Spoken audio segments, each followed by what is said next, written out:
Our last speaker for today is the Ruckus himself. Kunle Soriyan is called so, the Ruckus, by industry, colleagues, and stakeholders. He works globally with leaders and high-impact individuals to reach deeper dimensions of meaning, purpose, global influence, and continued relevance. His skills have served individuals, families, organizations, and governments across the globe, including Fortune 500 companies such as Coca-Cola, Microsoft, Total, and Shell. Mr. Kunle does work through his thought-led consultancy and strategy sessions, his one-on-one clarity and growth sessions, as well as the Global Republic community of doers. He's happily married to his beautiful and gifted wife, Tiwa, and they are blessed with a son, and they live in the United States. Please welcome once again to the platform.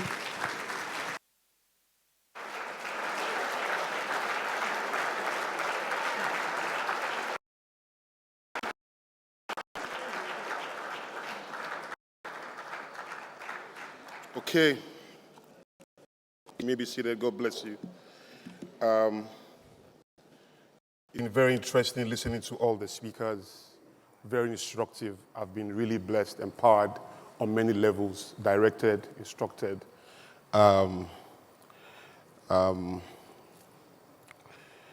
I should actually thank Pastor Poju for going out of his way every year for 15 years now, driving this conversation, pulling it together, and helping us to see, vistas that are necessary for how we think, how we govern behavior is working, I have the privilege of journeying around the world and meeting with thought leaders and strategists at different levels. And, platform continues to be one of those environments that spark, ideas for a lot of people across the world, thinking about our country, thinking about our continent, and making decisions based on flashes of ideas that come from this platform. I really want to appreciate everyone in here, Pastor Poju, Pastor Mrs. Toyin Oyemade, thank you so much for all that you represent. Covenant Nation, thank you all for your support for this vision and making it work. God bless you real good. If you have time, thank you. Thank you so much. Thank you so much. If you have time after the session, I would ask you to visit my stand. I have some products there that are useful for you. I always go with my products anywhere because my products are more important than me. They travel where I cannot go. They stay more with people more than I can stay with them. They are more transferable and usable than I can ever be, and they will definitely outlive me. So I'm more committed to my products than I'm committed to myself. So find time to go there and see what you have. They are very expensive, I'm not sorry. It's not for everyone, but you will find something there. I also have a program that I'm driving, Big Swings, The Rise of Underdogs. Go there and see. I co-authored a great book that has been #1 on every platform in the United States, from Wall Street Journal to Amazon to Barnes & Noble to USA Today bestseller. #1 on day one of release, incredible book published by Forbes Books. I'm going to ask that you check it out. For a very long time, nobody could access it in Nigeria, and people have been screaming, but finally we got a breakthrough. So if you visit kuramo.com, I just thought I should put that out here. Kuramo being Q-U-R-A-M-O, kuramo.com. You can now have the book in Nigeria, right? So do that. God bless you as you do so. Again, I really want to thank Pastor Poju and Pastor Toyin for their love, for asking me to do this again. I really felt really blessed and, encouraged. The last time I was here on the platform and I'm here again, I find it very, very accepting, and I say that humbly. Thank you very much, right? So the assumption is that when it's darkest, it's about to get better, but under certain assumptions and dynamics that are flawed on many levels, that will be true most times, not all the times. At some times, depending on some assumptions, when it's darkest, then everything's about to come to nothing, right? That's pretty much like saying when the going gets tough, the tough gets going. It will be true most of the time. But that is assuming that the tough knows his way. Because when the going gets tough, depending on the conditions, the tough cannot just keep going because it can get lost. So the tough must seek collaboration. And I can't almost have any thought of any kind without thinking about collaborations. I know exactly what it means for today's people. There are so many ideas in the world today that people are not paying attention to. One of them is the death of death. I was speaking to a pastor the other day who had big plans for a healing crusade in the next 10 years. And the healing crusade is going to be based on some things. And I told him, there is no healing in the future. Just in case you don't know. There's no healing in the future. Now, when I say there's no healing in the future, I don't mean people will not be healed. People will not be sick. Just like when we left the Stone Age, stone did not finish in the world. There are still so many stones. We just found better ways of doing things. So, there is a book that you may want to check. It's called The Death of Death. That is, and the book is a very bold assertion. First of all, the author believes he's not going to die, and I accept his sentiments because it makes sense. But part of it is that by 2045, death will be optional in the world. Somebody I know is sick of a particular disease. I told him to hang in there because in another 7 years, tops 10 years, the part of your body you have a problem with will be 3D printed. So if you can just hang in there and fight for another 7 years, you will live. You know, this does not require anybody praying for you. If you have prayer points, pray for the scientists working on it. Because that will make a lot of difference. And if God meets you there today and heal you, fantastic. Jesus did not heal one disease in the Bible that doctors could heal. There was not one. Go check it. Every healing in the Bible were things that defy the logic, the intelligence, and the science of medicine and the protocols that define it. There's a place for common sense, guys. And common sense is the gift of God to the human condition. The idea that God does not make a demand where he has not invested. And that the human brain is God's creative heart to invest in man for his own automated behavior. That is, he can now begin to curate his own experiences at the speed of preference. It has changed the world, guys. Gave us merchant banking, built the pyramid, did incredible things in the world, gave us the internet, flew the plane in the sky. Do you know how heavy a plane is? It's not plugged to any wires. It's not connected, it's not held down by just human beings arresting gravity, jailing matter, and putting things at a level that pretty much give us power to prove that of all human species, the gift of reasoning is the most superior that actually separates city from jungle. That human beings can self-question. If a lion can ask himself why he has a lot of hair, he will shave. The reason why the lion has not shaved is because he really cannot pause and say, why do I have so much hair? Is this my design? That the lion is like that, honestly, is not necessarily design. It's because of the absence of a deeper quality, which is the ability to self-question, to question himself, to question his environment. There's so many things religion has done to this world that will take us a long time to recover from. The good news is that religion, as we know it, has a lifespan of another 50 years. Tops. You will argue with me, you can punch me. Don't punch me, just wait and hope you live long enough to see it. But religion is not in the future. Don't get me wrong, faith will expand. Spirituality will grow. But religion, as you know it, will crack. It can't survive the freedom of Gen Z and Gen Alpha. They are actually going to question everything and puncture every lie out of everything we have put together in an attempt to arrest God, not to offer freedom. Because that's what religion does. Am I speaking to you? The next level of colonization will be voluntary. Nations are by themselves going to surrender to other nations and say, colonize us. We really cannot handle our reality again. It happened in the Bible, And then, before you punish me for the Bible, it happened in 1965. The nation of Malaysia was a bigger nation. The nation of Singapore was a smaller country struggling. And Singapore went to Malaysia to say, absorb us as a state in Malaysia. We can no longer handle our realities. Stretch your map to include our own.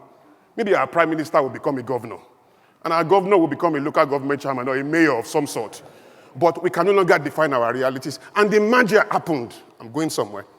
And when that merger happened, Singapore began to struggle as much as his helper was struggling, Malaysia. Malaysia felt absorbing a poor Singapore was only going to make them poorer. So what did they do? They broke the merger and then abandoned Singapore. Then a young man came into the picture. His name was Lee Kuan Yew. And Lee Kuan Yew did only 3 things. Fought communism to death, invested in the mass education of his people, and then invested heavily in enterprise education. 30 years after, Singapore became a first world country with a per capita income higher than that of its colonial masters, Britain, till today. Probably the only country in the world that is attracting naturalization from Americans. And not just from any American, but from billionaire Americans, including the co-founder of Facebook. The idea is that the human mind has the freedom and the right to paint pictures of its own preference, to deliberately talk his own prejudice in and create that picture at the speed of choice, at the speed of preference, even with the power to clock in time on it. People have done it. They've done it without the privilege of church or mosque. Some of the richest people in the world don't go to church. In fact, Bill Gates said, in terms of the allocation of resources, religion is a waste of time. You can't judge him. The richest man in the world for how many years? If you have more money, question what he's saying. I mean, if you don't have more money, you shut up. It's as simple as that. Am I talking to you? So there is another way that I've considered that we have to be thinking. There's just another way we have to begin to look at things. And I think that 2 things that is needed in the world at any point in time, in any environment, for development to really occur, will be wisdom and courage. Wisdom is not intelligence. Intelligence can rob a bank. In fact, it takes a lot of intelligence to rob a bank successfully. Intelligence can plan to rape your wife. Intelligence can steal your money. Wisdom only multiplies good. So you can have very intelligent people who are very foolish. And foolishness is not an insult.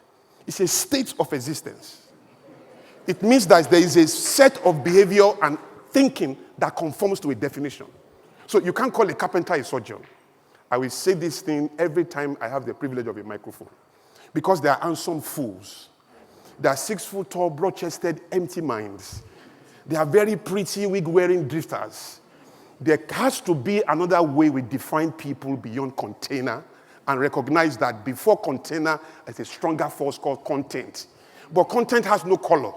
What's the address of wisdom? What kind of car does understanding drive?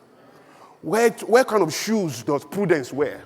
You don't see these things. But these things govern our entire existence on a daily, every day. So, Nigeria needs wisdom. Nigeria needs courage. But I'm not very big on worrying about politicians and political parties. I've done my research. I've not found one country that was transformed by its politicians. I've not found one. I've not found one country that was solely transformed by its government. I've realized that at the end of the day, the government and its politicians are at the mercy of a few rebels. And when I say rebels, I don't mean people carrying guns. Because violence is the deepest appreciation of weakness. And so you have to be bigger, right? And I'm talking about people who pay attention to mental weaponry, thought revolution, right? A type of strength that is not commonplace. You don't go to school. You know, somebody told me something has to be done and people have to be coached at a particular level, and people have to qualify for something, and people have to go to a particular school to be able to do this, and then they have to qualify. And then I said, calm down. The first person that certified people, who certified him? The first person that said, this is what is called a accounting degree, who taught him that? Or the first person that said, you are now certified to be this type of person, who certified that person? Knowledge doesn't have to be received horizontal to horizontal. Knowledge, first of all, is vertical. That is, we can move from 0 to 1. Defining knowledge by 1 to infinity is oppressive. That is paying attention to the privileges of some people as the only way to grow knowledge and to grow power. We can change that. The moment you begin to understand that, a new type of strength comes into you to accept that you can question everything. The Americans did it. Have you ever wondered that the Americans play American football? They play the basketball. But when they are playing those things, they call it World Series. And when they win the World Series, they say they've won the World Cup. Except that there's no nation playing with them. It's just them. It doesn't make sense logically. But nobody is questioning it. That is the boldness of a people to say, this is who we are, this is what we do, and this is how we serve it, and you have no choice but to accept it or to leave us to play our world. It's as simple as that. And so one of the greatest things we've lost as a people is that the white man came here. And I don't mean the white man of 2022. I don't mean the white man of the 2000s at all. I don't even mean the white man of the 21st century. But a white man in our history, the white man of slave trade, the white man of colonialism, came here, took away our education, and gave us the classroom. And the classroom has become a major deal. All kinds of enterprises are happening because of the classroom. I have less than 10 minutes more. God help me. So you then have people defining meaning, preferences, outcomes, all kinds of qualifications by the limits of the classroom. And it has not helped because academics is what you are taught at best. Education is what you teach yourself. To education we must turn. Superior to education is revelation because that's what you are given. And that is not curated within the human space. But education is enough to transform societies. It has happened again and again, right? So what is education? The right of the human spirit to do 4 things. Number 1, to experience his world freely.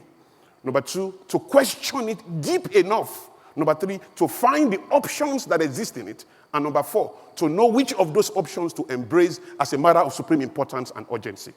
I'll say it again.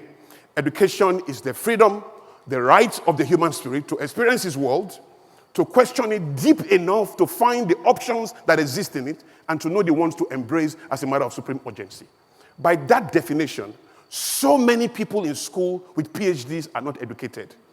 They have passed the test of the technicality of academics, but they fail that of essence, which is education, because they cannot experience their world, even with a PhD. And when they can experience their world, they can't question the world they are experiencing.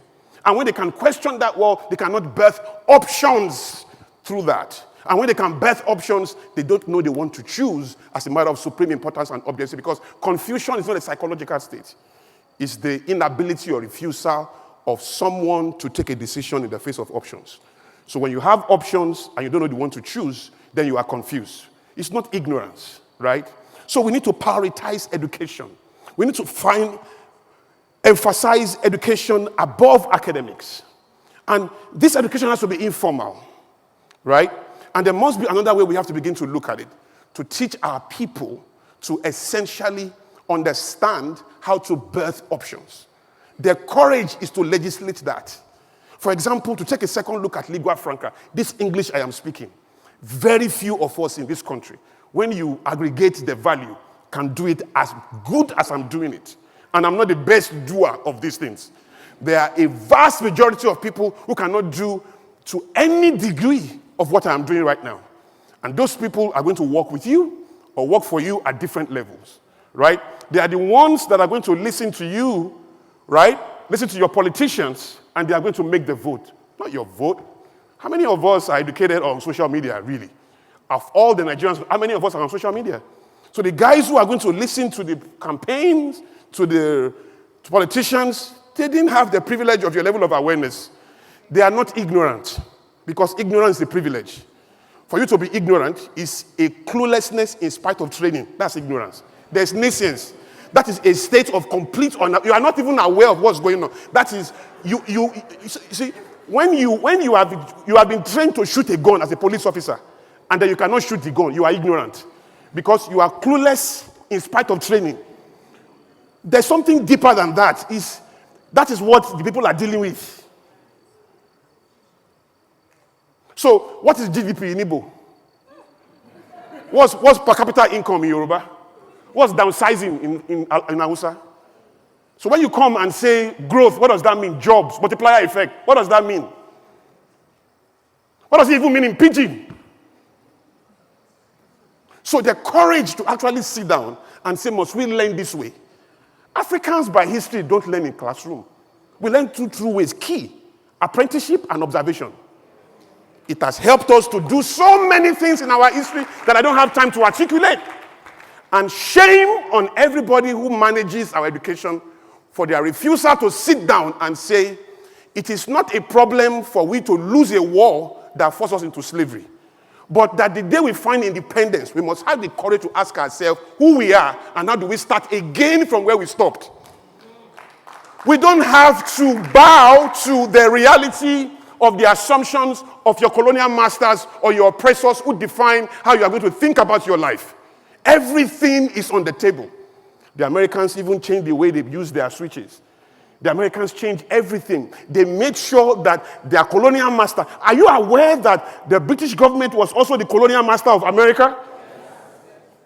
And that America had to sit down, not just to articulate their freedom, but to say, how do we ensure that from now we live only by our own identity and what we permit? Because only fools will complain about what they permit. Only fools. So, but in appreciating education and giving empowerment to people, I thought about a young friend of mine who could not pass English language and so could not study law, but passed economics, government, and literature with English. He used 3 subjects, he couldn't pass it. So I said, so what is the goal of... Because it means that no matter what he writes in his exam, if you cannot tell the difference between pronoun and clause, or between a phrase and a clause, or adjective and a pronoun, it's not going to pass the exam. No matter how clear he is, no matter how well he can speak the language. So what is the goal of the examiner? So the examiner is not testing the use of English. It's testing the technicality of English. So the next question is, what is the goal of lingua franca then? Is it sophistication or communication? Because if I tell all of you now that I'm going to Lagos, you get what I mean. You get it. I don't need to say I'm going to Lagos. Now, when you define communication only by the idea of sophistication that identify elites for you and those who have some type of exposure or some privilege of background and training, you become the oppressor. Because you then deny a vast majority of people who were taught English language in Yoruba, who will never have the privilege of saying church. Once you say shush, you cannot even marry the girl of your dreams. Because once you say shush, the girl assumes that you are not a thinker. The girl assumes that you have no sophistication, you have no character. Meanwhile, I have Nigerians in America, I live there, who say Chicago. Chicago. It's not called Chicago. It's Chicago. But where they are coming from, to say she is Raz. And to say she is an embarrassment. So they changed it again from Chicago to Chicago. To prove that they are sophisticated. That is what is called confident ignorance.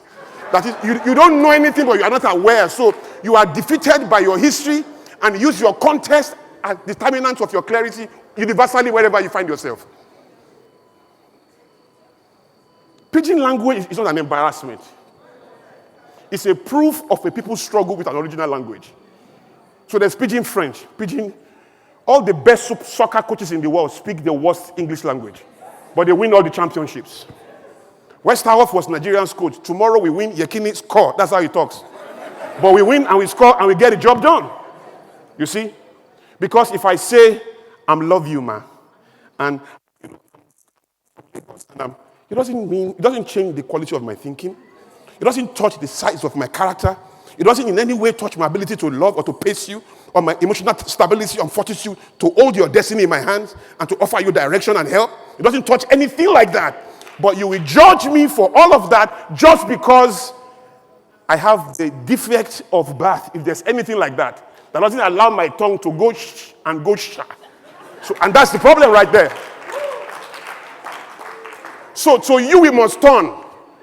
My fellow speakers have done an intelligent job in addressing everything about the government. I don't understand government without people. So I'm going to begin to close, but I'm going to take about 5 minutes more. Pastor Paul is not here. I appeal. I'm going to try and rush. I'm really struggling. So there's something called the parable. There's something I call the parable of the raw eggs. A story that I invented that a basket existed and raw eggs were in the basket. And every 4 years, we go to that basket to pick 4 eggs randomly to represent the eggs, the basket of eggs in a fry pan. And when they break them into the fry pan, they are all rotten eggs. 4 years after, we are very angry about the first 4 eggs. We go to the basket again. We pick 4 raw eggs, put them in the fry pan, rotten eggs. We were mad this time around, went to the basket again, chose 4 eggs again, put them in the fry pan, rotten eggs. And for over 60 years, we have continued to go to this basket to pick eggs and break the egg in the fry pan, and all the eggs have been rotten eggs. They say insanity is to do the same things the same way and with a different result. 60 years is long enough to ask ourselves that maybe this basket itself is a basket of rotten eggs. Nigerian leadership is not outsourced. It's chosen from this basket. Your leadership is not imported. There's nothing, you have no moral authority to hate your leadership and not hate yourself. Because everything begins with you. And if we have you in charge, thinking and accepting responsibility at a level, we will change this country. Now let me quickly move that to 3 basic ideas. And I'm going to do that in 5 minutes. The first one is stewardship of private property. The reason people make mistakes in public office is because these are people who for 25 years of their life or 40 years have mastered ownership. They've mastered how to own things of private property. And it makes sense. So when somebody has mastered ownership of private property, he gets into government and you want him to supply stewardship of public property. The common denominator there is ownership or stewardship. Forget about the property. Whether it is public property or private property, the character he has mastered will overwhelm that property. So for 40 years, this guy is a master of ownership, and justifiably so. He has created his entire life, his business, everything, mastering ownership. Nobody has questioned him or held him accountable based on stewardship. I know somebody who is very rich who pays his house help 35,000 naira. Any income you pay anybody that cannot do 3 things is slavery. If the income cannot help that person to meet his basic needs in life, eating, clothing, going out. If the income cannot help him to put something away, otherwise called savings, if that income cannot help him to help somebody around him to find meaning, that is slavery. If income cannot do that, it's either you appeal to that person to support you on that job by working for you with the little you can pay, not to harass that person for paying money that is only for slaves, assuming there is legitimacy to slavery. So the idea is ownership of private property will never deliver any society. What will deliver societies is stewardship of private property, not public property first. When you learn to be stewardship of what you seemingly own, to be a steward of what you seemingly own, then to supply stewardship of what is not yours is the easiest thing that will ever happen. And so we have to find a way to hold people accountable to how they use their personal resources. The things that they own by themselves. For example, how do you pay your staff? For example, how do you pay people around you? Critical things. Let me move because I see her. She's already climbing. Before she gets here, I'll finish. So the next thought for me will be something that Dr. It's in the rush. Don't forgive me. It's this time that is causing me. So Dr. Sam Amadi had emphasized. There's something we have to kill in Nigeria, and this is my last thought. If we don't kill it, we joke. And that is the concept of indigenization. Two brothers in America, one from Texas, both of them from Texas, but one was governor of Texas, another one was governor of Florida. From the same family, same mother, same father. Two brothers, governor of two different states. It can never happen in Nigeria. The reason why it happened in America is because there's nothing called indigenization there. What they have in America is citizenship.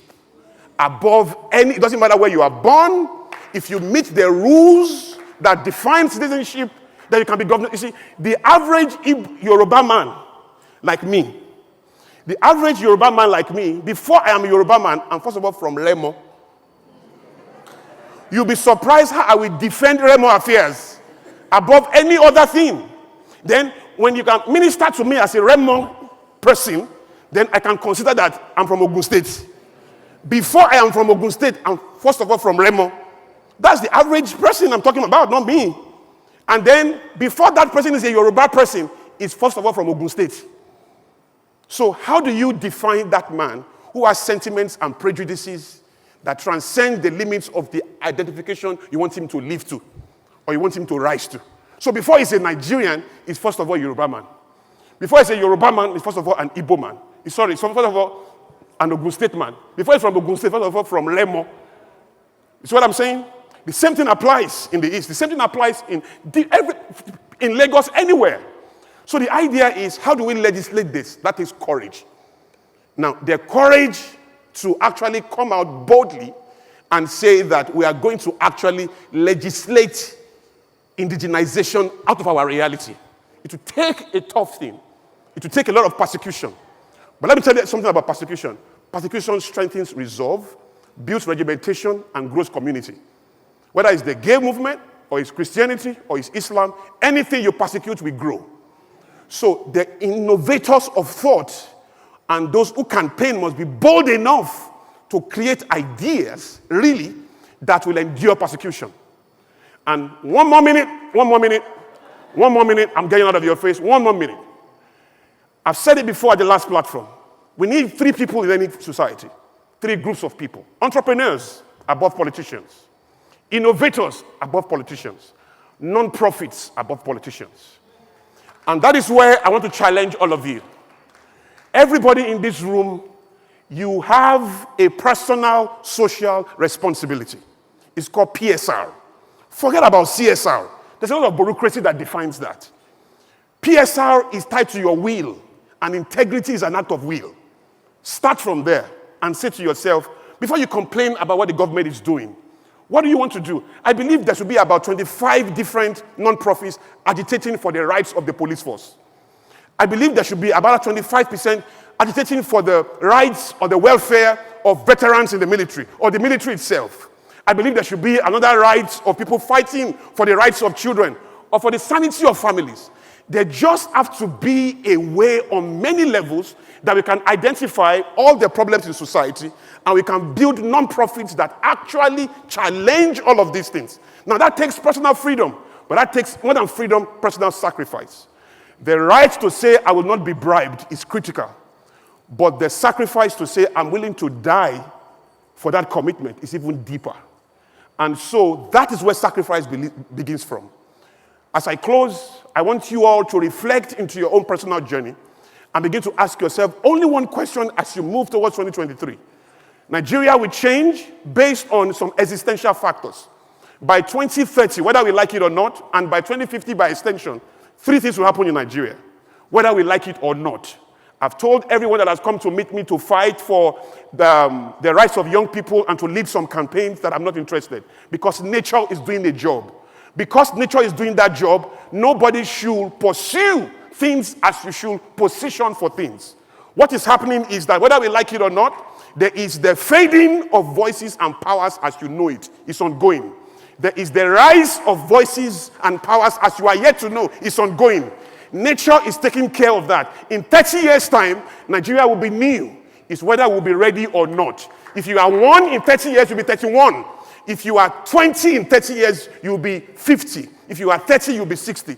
If you are 50, you'll be 80. If you are 60, you'll be 90. If you are 70, you'll be dead. In 30 years' time, the truth of the matter is that there is a natural flavor coming.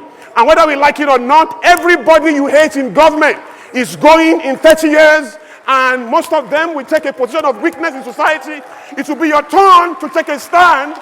The question should be whether you'll be ready or not. And that comes from only one thing: positioning. God bless you.